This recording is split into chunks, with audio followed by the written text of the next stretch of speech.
দেখতে থাকুন আজকে কত সুন্দর টমেটো দিয়ে বিভিন্ন ধরনের ফুল বানাই। শিখে ফেলুন। এখন মিষ্টি কুমড়া দিয়েও একটা পাখি বানিয়ে দেখাচ্ছি।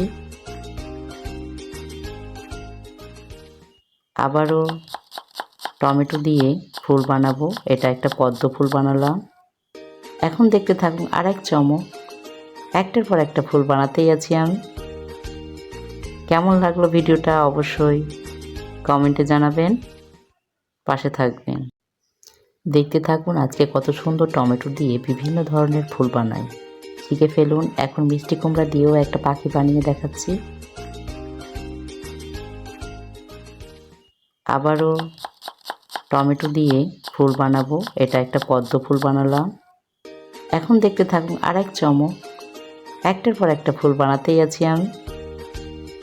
কেমন লাগলো ভিডিওটা অবশ্যই কমেন্টে জানাবেন, পাশে থাকবেন।